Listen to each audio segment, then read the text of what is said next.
I've changed for the better this time. I thought I would never be fine. Kumusta po kayo mga kababayan at kalingap? Magandang buhay po, Analisa Reality Vlog. Update lang ho ako, saglit lang at medyo busy pa ho. Panood ko po yung upload ni Mr. J patungkol doon sa pagkadisgrasya po ni President Berador. Kasi sa totoo lang, may mga katanungan ako doon na nasagot doon sa vlog na yun ni Mr. J. Kasi sabi ko, paano nangyari yun? Paano siya nahulog? Kasi yung nakita ko po sa picture lang na nakahiga siya. Tapos yung may takip yung mata niya. Pero bago yun, syempre thankful tayo, pasalamat dahil okay ang aming presidente ng Karepa. And ito, pasalamat din ho ako sa mga bagong pasok sa akin munting kubo. Yung patuloy po na nariyan, sumusuporta sa akin mga ginagawang reaksyon. Mga hindi po nag-skip ng ads, thank you po sa inyo and God bless po. Bahala na si Lord magbigay ng biyaya sa inyo sa paraan na dahil sa tinutulungan niyo ako sa aking mga ginagawa. Nandiyan kayo nakasuporta. Salamat sa inyo. God is good.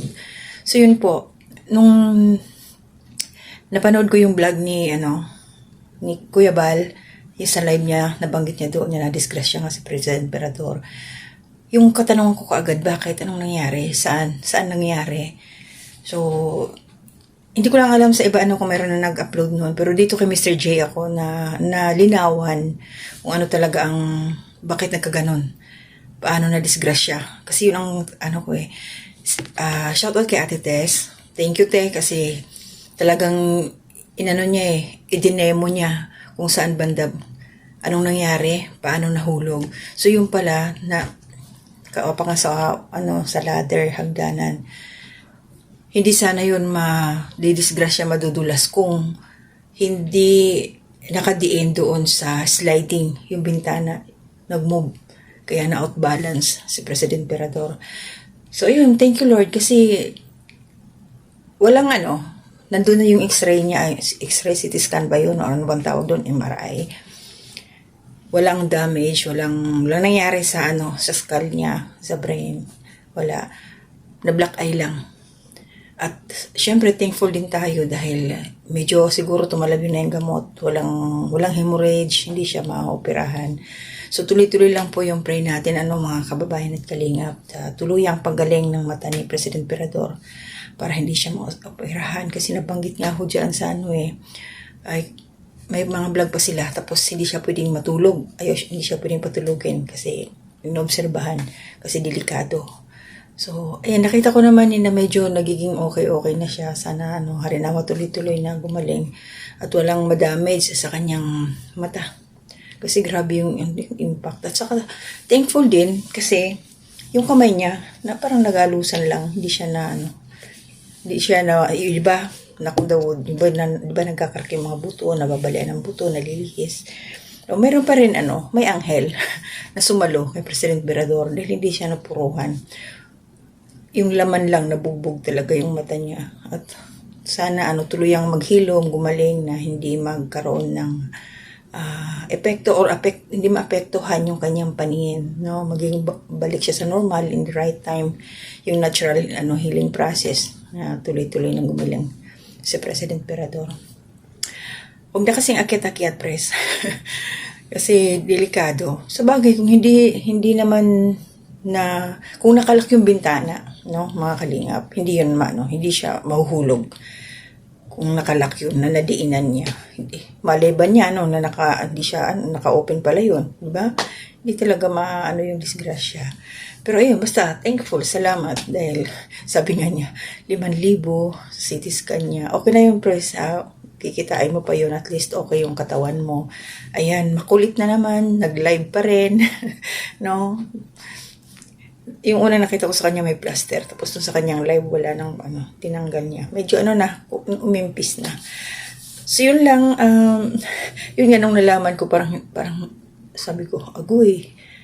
Ba ako, speechless. Kasi ang dami kaagad naglaro sa aking ulo. Wala, paano na lang nangyari yun? Kawawa naman si President Berador.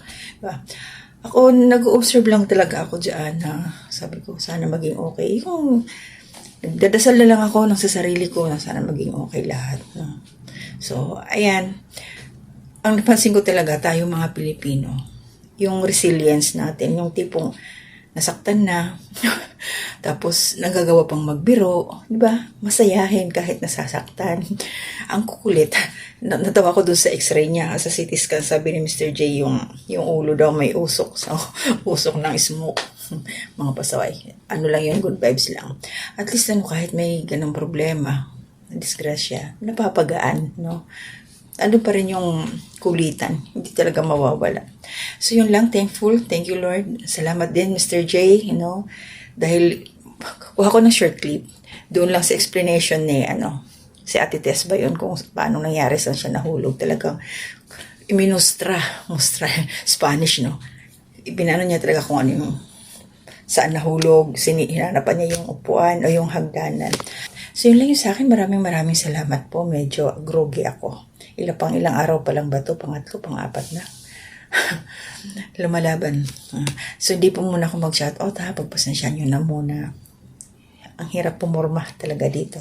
Sumaglit lang ako para makita nyo naman ako. Nandito lang. Patuloy din na nagtatrabaho, kumakayod. Okay mga kalingap, so bago ako magtapos, ayun, maraming salamat sa iyo Mr. J. Sa short clip, alam ko ano pa lang to, wala pang 12 hours. Kunti lang, pahingi lang ko ng kunting clip. And then, panoorin nyo na lang po yung kabuuan na video po sa channel ni Mr. J. Ilagay ko na lang po yung kanyang account para mas madali nyo po siyang makita o mahanap. Pakipasya lang po kasi para makita niyo yung kulitan nila. Doon po sila sa Lighthouse Kitchen. Yan. So, ingat po tayo palagi. Yan, pray lang. To God be the glory. Hello? Ha? Ito. Saan? Dito. Hinawakan niya yung pintuan na to na nagdulas na nahulog sa dito. Yung hagdanan, asan na ba yung hagdanan? May hagdanan dito. Umaano sa dyan. Ang dami-dami ng Alikabok. Oo, alikabok. Mga ang dumi-dumi na. Tapos, yan, humawak siya dito. Na-slide. Slide siya. Lumagapok kaya yung niya. Yung dito lumagapok. Saan siya tama dito? Oo, dito. Talagang lakas Kasi pala mo. Kaya, Na ako sa kanya Dito ako. Dito ako parte. Sa ibang ko dito. Dito ako. dyan ka din. Hindi ko manatakbo. Hindi ko. Sa kanan. Ito pa siya dito. Ito pa siya dito. Dito talagang bagsak. Sunod na ako ang ulo niya dito na Dito. Dito talaga. Dito siya bumagsak ko. Dito siya galing. Dito talaga tumama. Dito kasi umano to. Makakahawak sana siya dito. Umano to. Nag-slide Dito meron siya dito. Meron siya dito. Hindi ko naman nakabit kasi nasa taas ako ng upuan na bugbog lang. 5,000. Ano ba yan? Grabe. Wala Ito lang, yung lola ko. Grabe. Wala ka pa sa lula mo. Oo. Hindi mo iwan-iwan. Ganyan yung mabait, pinag-aalaga. Kaya pag pinabait ka, tinan mo ikaw.